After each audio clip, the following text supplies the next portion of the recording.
Welcome back, everybody. It's your time to Ed Up on the Ed Up Experience podcast, where we make education your business. Dr. Joe Salucio back in another episode here. I kind of took a break, to be honest with you guys. I have some hosts that I rely upon. They fill in for me when I've done too many podcasts or I have something else going on or my voice isn't with me that day.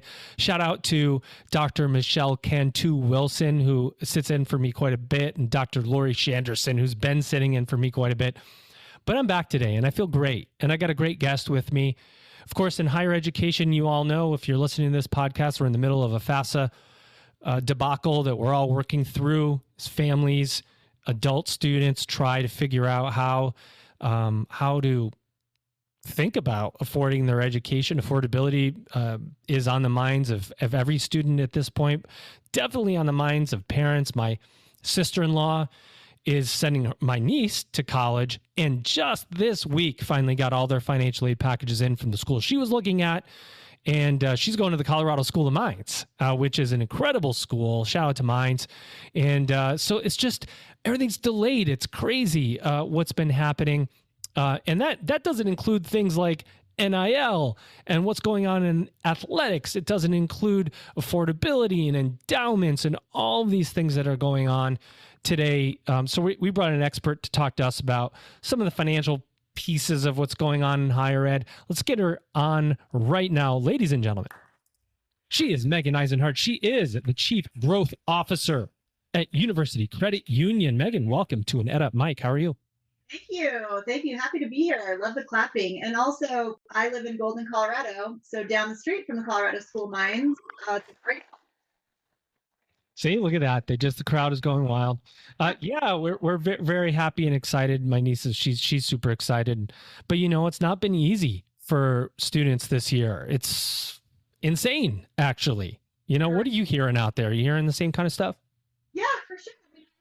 It's facing quite the battle, not only the debacle you talked about, but just, today, let's see, it's in May. There's been a lot happening on college campuses as well. Yeah. So not only getting to college, but then being in college, how do you survive in today's world? So lots going on for sure. Yeah, you're right. Well, level set for us. Tell us about University Credit Union. What do you do? How do you do it? Right.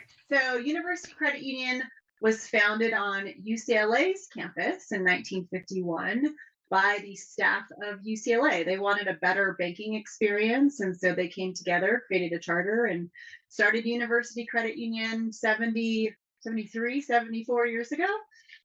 Since then, we have thrived at UCLA, but over the recent years, we've really expanded to try to reach more universities. There's obviously very many, there's a lot of them. And we want to be able to serve. Our mission is to provide everyone in the university community a financial advantage. So that's not only students, but it's faculty, staff, alumni, and their families. And so again, starting at UCLA, but then growing. So we have partnerships with a lot of schools in the University of California system, as well as some private schools in California. And we've expanded recently to some schools in Georgia and Texas. And others might be coming as well. So tell me how what you do at University Credit Union benefits somebody who works who works, I guess, for a university or college or attends a university or college. What could it be? Parents of a student who attends university or college? And then what is it that you do for them that maybe would be better off than a regular banking system? Exactly. Well, so for starters, we are a credit union, which a lot of people don't really know the difference between banks and credit unions. Can you explain that to us? Because I guarantee you, and I'm not talking about myself here, there's somebody listening, not me, who doesn't understand. I just want to stress that, that doesn't understand the difference. Credit unions do pretty much everything that banks can do, but we are a member-owned cooperative. So essentially, we are owned by our members, not shareholders. And our mission is to give back to that community, which all credit unions do. We give back to the community and our member owners. They own us. So it's our role to make sure that we're doing good business practices, and then giving back that money to whatever whoever we serve. Now, we serve the university community. So our field of membership, so essentially each credit union is bound to their charter, and their charter states who they can serve. So a lot of credit unions serve their communities. We serve the university community. So we are limited is probably not the right word, but we specialize in the people within the university community. Like I said, so it's students, faculty, staff, alumni, and their parents. And because of that, we can essentially create programs specifically for this community. We understand this community. Again, we were founded by the staff at UCLA, and we take pride in really understanding what does it look like on a university campus, and how can our products and services help the different members of each kind of group within a university community.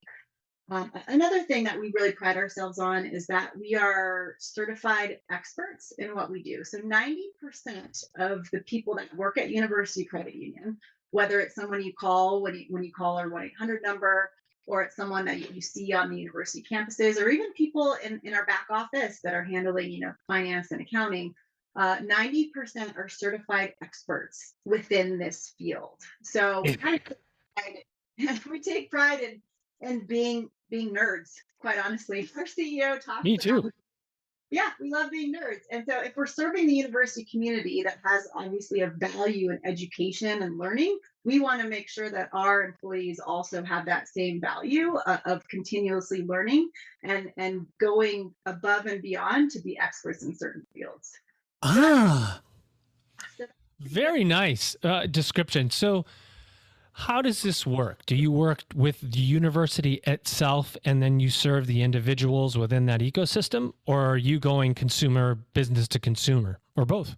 Yeah, so essentially within our field of membership, we have a lot of the UC schools, and we have other private schools where we have created contracts. So we'll go to the school and say, we want to have an official relationship with you. We want to be able to engage with your students, faculty, and staff, and we want to be part of your benefits. We want your employees and your students to know that because they're attending or working at or an alumni of those schools, they have access to become a member of University Credit Union. So sometimes it's just open based on our charter, and sometimes we actually go out and try to build a more formal relationship with schools. So it could be, so it could be worked into a university benefits package. All right.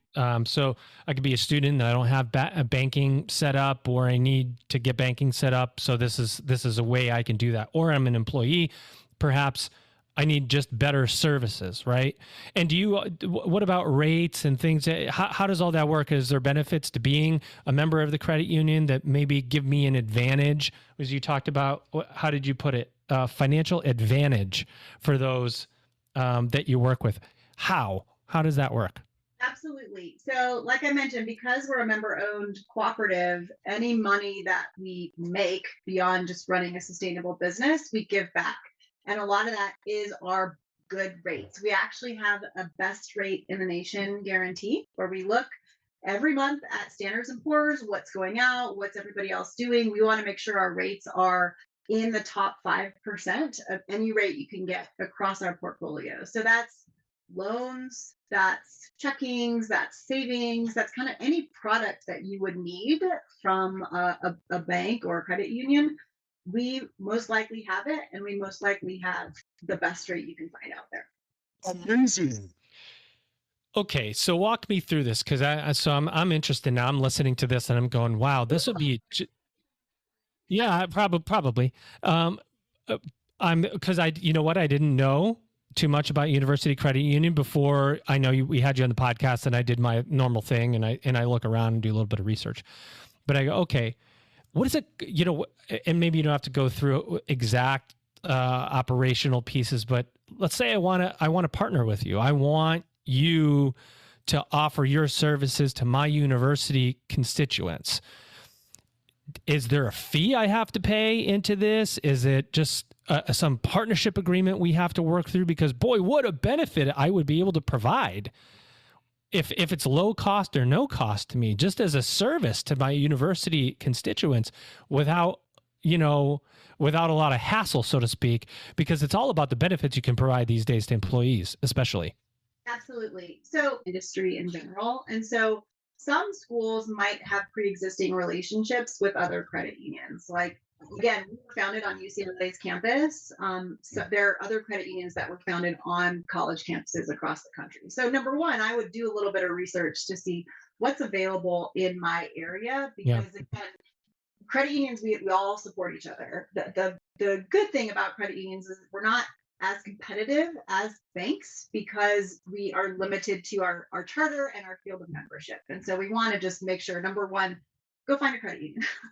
And if there isn't a credit union option in your area, then talk to us and we can see if you can fit within our field of membership that we have currently. It's amazing. I mean, what a great benefit to provide too. You know, how many people out there have financial problems, budgeting, trying to get themselves out of debt, student loan debt, consolidating loans, not even knowing how to go about those types of things.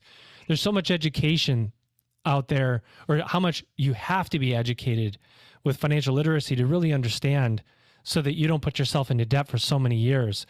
I would imagine that you have, as an institution that has membership, that's always an awareness piece for you, because you don't want people that are not succeeding, right, within your ecosphere. Absolutely. Our goal is to provide a way for our members to have upward mobility in life, right? And Something like it is. yes, financial literacy, financial wellness, that is paramount to our mission.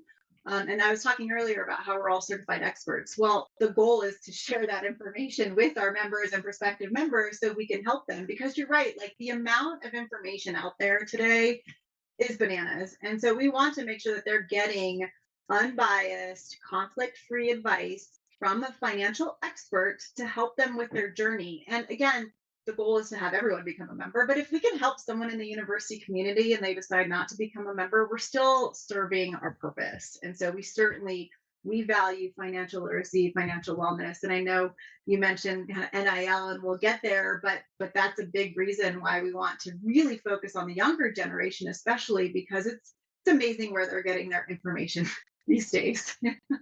Isn't that the truth? Yes. Yeah. We want to be able to be someone they come to and trust and say, hey, like I saw this on TikTok. Is this legit? And we want to help them understand, well, let's talk through it. Like, what did you hear? How did you hear it? Like, what's the source? And let me show you some data and let's go from there. Well, let's go there. Let's go to NIL a little bit, because, it's funny how fast this has evolved, right? In the last 4 or 5 years, it is evolving so quickly. A little birdie, of course, told me that you were involved with NIL a little bit. You've got some deals that you've made out there. You want to give us a rundown of how University Credit Union is involved in the NIL space, maybe some wins that you have, and we'll go from there. Sure, absolutely. So again, our job is to understand what's happening in the collegiate landscape, and that's in all areas. That's in student affairs and student success. That's what's happening with staff, what's happening with alumni. So a big area of college is athletics. So a lot of our schools that we partner with, we have a contract to do marketing and engagement through athletics. That is a lot of times the front door to a university where people really get to know a school before they dive deeper into understanding if it's the right fit for them. So athletics has always been part of our strategy and how we engage, interact, and show up on college campuses. So with athletics, what was it, 2021, I believe, Yep. kind of the whole world changed from a collegiate athletics standpoint. And NIL, for anyone who doesn't know, stands for name, image, and likeness. And so in 2021, student athletes can now make money off their own name, image, and likeness. Where before, Surprise. yes, not that was being done before 2021, but at least it became legal in 2021. That's right. That's right. To go and come up with ways that they can enhance their experience. And if they're out there, a student athlete, the life of a student athlete is quite interesting, but we can talk about that later. But we want to be able to support that part of the university community and help them not only achieve their financial goals, but be there to help guide them along the way. And NIL is a great mix between what we do fundamentally, and how we can help at least one population of this student segment to get better at understanding their financial journey. Do you think that, you make a point, if I'm a student athlete and I'm good, right? Because I think that companies now are looking to throw cash at these athletes. It's like, what do I do with this money? Is it like coming to me in a check or a briefcase or a wire transfer? What if I do get it? What do I do with it? How do I invest it? I'm just going to go buy myself a Lamborghini. Like what? There's so much. I mean, and you hear it even with professional athletes who didn't have the financial literacy training, who are broke 10 years after they made millions of dollars, right? This is now you're giving money to, you can give it to a professional athlete who didn't have the financial literacy, but at least that person has gone through some college at that point, most of the time. Now you're giving it to someone who is new potentially into college with maybe, zero literacy, or just the amount of money you could get in a short period of time and not know what to do with it. This could be a crisis down the road for student athletes. Absolutely. Student athletes have a lot of challenges, and granted, they have a lot of benefits as well. But the whole mental aspect of the student athlete experience is real, not only from performing, but time management, and now to add just kind of financial questions in their mind of like, oh, I am going to get a large sum of money. What am I supposed to do with it? And again, I've learned that, let's see, lots of Generation Z get their information now from TikTok and Instagram. Like that. Yeah, a little bit of YouTube too. YouTube. So imagine if a student athlete's like, oh, I just got money, I'm going to go to TikTok and I'm going to go invest it in something, and then it's gone. Crypto? Yeah. Correct. That could be one element, right? And so we want to be able to help guide them, and ultimately it is their decision, but we want to be there and support them and make sure that they have the right information to make the right decision. It's actually pretty fascinating when you think about it. Like what would you do at 18 if you were given a couple $1 million? And you really think about that, and how you could make mistakes as a kid too. And as an athlete with so many competing priorities, like you got to perform in your sport, you got to take this money, you got to try to invest it or spend it, it is really interesting to see how that works.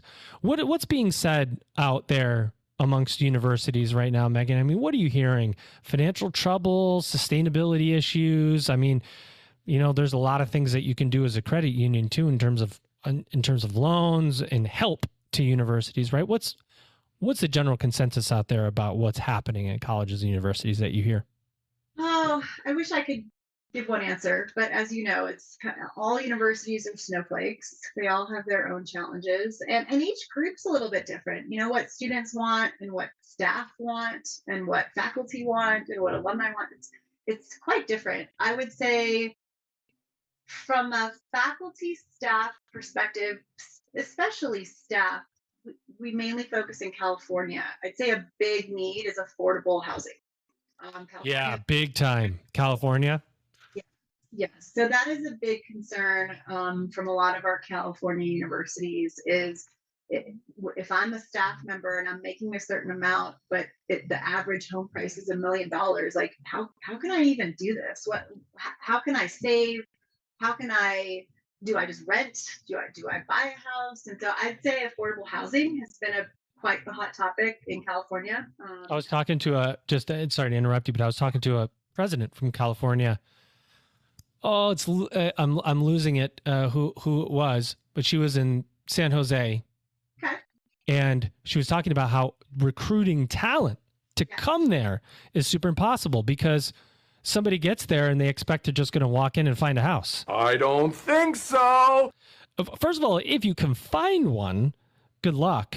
But then to afford it, even better. There's so many homeless in California, and it's due to the affordable housing in many respects. So, what a great call out that is, because that is hard to recruit and keep talent in California. Yeah, absolutely. So, and then from the student perspective, there are a lot of students that have side hustles, quite honestly, that, they're going to school, but they have a job and they might have a second job. And so again, it is really basic of just how do I budget? How do I build my credit? I think that's another thing that we're hearing a lot is from students when they're just trying to start their financial journey. And what's interesting is there are rules against financial institutions promoting credit cards. So we don't go in and talk about credit cards because a lot of bad stuff happened in the past. But we do want to talk about credit and how to build credit and how to make sure that you're doing the right things at 18, 19 to set yourself up for future success. So I'd say credit, affordable housing, and then just again, the feeling of having control over your finances is huge. Again, it fits into the whole mental aspect of what students and honestly everybody is dealing with right now. So again, how do you feel good about your finances so you can be successful in life? So, quick story. I am a recipient of a college credit card. I was on my campus, State University of New York campus, and I was probably going out to a bar at, I think I was 21. I was like, I'll just get a credit card. I mean, no big deal. Picked up a Visa. Shout out to Visa. I picked up a Visa. $11,000 later, because I think it was my junior year. So in junior and senior year, I was just like, I'll just put on my credit card. So it starts charging everything. I carried that $11,000 balance till I was 28. By the time I think I must have been 28 and I got some kind of bonus at work or something. And I was like, finally, I could pay off this $11,000 that has been haunting me forever. Of course, it didn't. 15. Oh yeah, I probably 50 grand at an APR of like 47%. Right. And I didn't know. I was like, oh, wow, you get a credit card. And yeah, I mean, there's distinct reasons around why that happens. It put me in it was my own doing. It's my own fault. But I didn't know what I was doing. And so to your point, now, years later, NIL kind of is that. It's like this new thing where money's coming your way in a different form, but you have all that same lack of education. It really is interesting how things are cyclical and coming back in different ways, right? Oh, 100%. The other interesting trend is just how people make payments these days. If you look and there's some stat of if you look on someone's phone, there's like 50 different ways that money passes through somewhere, like the Starbucks app, the Venmo. There's just all these different things that you think of that aren't money related, but they are. And before, 20 years ago, someone just had a card and that's what they used to pay everything. And now there's multiple ways of paying for things, how you pay for it, how the money's transferred. And if you can't keep track of all of it, it can get out of control very quickly. Yeah, it's like I was talking to someone the other day and I said it's like a day-to-day cruise line card, right? Because back in the old days, when you go on a cruise ship, you'd get just the credit. They'd say, you could just charge all these things and at the end we'll bill you. So you just rack everything up. Now you do that to yourself. $1.99 at a time. Go to any app on your phone. You could do a little micro payment, not $1.99, $1.99. I know, because my wife was like, what is this golf smash game that you're playing for $1.99? Yeah, so $20 later, bought a couple songs on Apple. You're right, that money can disappear in front of you, and there's a important discipline factor we have to have around our financials now. Artificial intelligence is here. You're right. There's There's Venmo and Cash App and Zelle, and there's so many ways that money is moving, and you can move it without even knowing it. And if you're 18 and getting a deal, an NIL deal, that money can move pretty fast away from you, which is the exact opposite way we would want it to go, right? Absolutely. And then it also carries on. So not only are we talking to students about this, but for adults as well. And if you look at everything, and then if you look at all your different loans, I mean, another area you talked about, like, what do we focus on? It's loan consolidation, because we could probably get you a better rate if you consolidate your loans and do it with us versus if you're paying 5 different loans at high interest rates. And so that's another area where we talk to all groups about I like the focus on university professionals. I like that a lot because we do so much in higher education to serve students, and we have faculty, staff. No one ever came into higher ed and said, I'm going to be a billionaire, right? I'm going to be the world's first higher education billionaire. That doesn't exist, right? There's in education in the ecosphere of higher ed, from teacher all the way up to professor or administrator in higher ed. There's many jobs that are not high paying, but we do it because we have a passion for it. And so to have some kind of financial advantage feels right. Feels like there's an appreciation for the work that we do. Well, we know none of us are going to get super rich. We're not going to be Elon Musk by working in higher ed. That has to make you feel good, right? Like that's the point of the University Credit Union.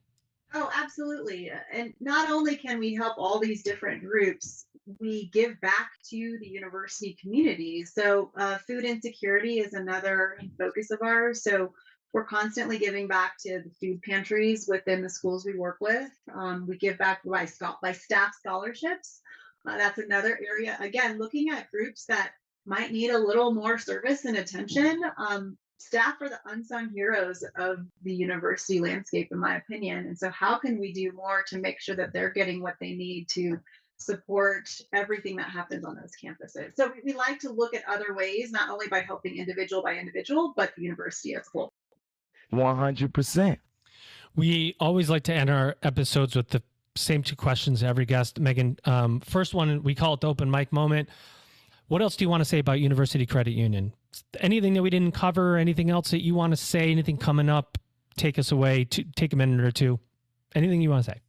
I think two things. So number one, as I mentioned before, look into credit unions. I think credit union is an industry that is pretty amazing. And I've only been in this industry for a year. And so again, I'm learning a lot as well. But look into credit unions. I just implore everyone to look at the amazing things that credit unions can do for you. Number one.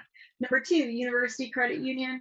We're just excited to serve the university community and to be innovative and thoughtful and always be learning. And so it's just great to be in this space. I love it.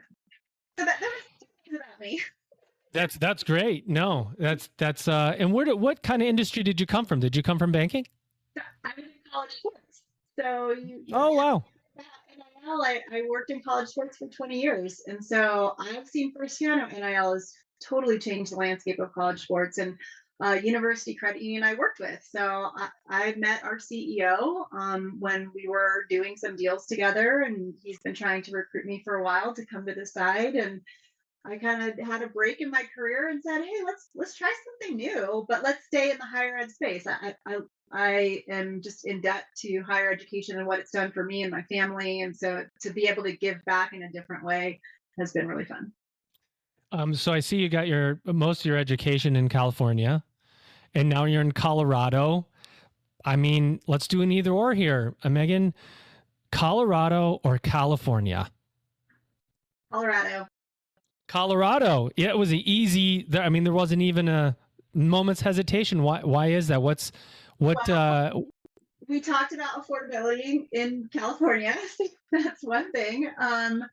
But I love visiting Colorado. California. My family's still there, and so it always has a special place in my heart. But I have two boys, and my family loves being active, and so to be minutes from so much outdoor adventure here, it is amazing. So Colorado's my new thing. Before we give you the final question, for anybody that doesn't know, Golden, Colorado is like 10 minutes away from the mountains. You can go ski and snowboard and do mountain biking, anything to hike. About 15, 18 minutes away from downtown Denver. It's kind of like right in the most perfect location. It's one of the most perfect locations that I see. I love it. Actually, don't tell anyone that. Yeah, it really sucks in Golden. Never move to Golden, Colorado, everyone. So it is really nice, though. What do you see for the future of higher education, Megan? The future of higher education has to be to continue to propel our nation forward. We have to be learners. We have to be critical thinkers. we have to be the human element of everything that's going to happen in the future. And the place that keeps the learning space sacred is in higher education. So the future is, we need to have it, but we just might need to change the way that we think about it so that we are prepared with all of these future challenges. Well said. I want to thank you for your time today, Megan. Ladies and gentlemen, there she is. She's Megan Eisenhard. She's the Chief Growth Officer for University Credit Union. Is asking you not to move to Golden, Colorado because it's terrible and the weather sucks and all that. But no, she's amazing. And Megan, we've had a great time having you on. We really appreciate the work that you're doing to serve higher ed. We work hard in this industry, and to have someone say we're trying to give you a financial competitive advantage, that feels really nice. And I'm glad that we could tell our audience about it. Yeah, and thank you. I love what you're doing. Almost 900 episodes. You all are crushing it. Keep it up. Keep elevating what people are doing on campuses. Keep up the great work.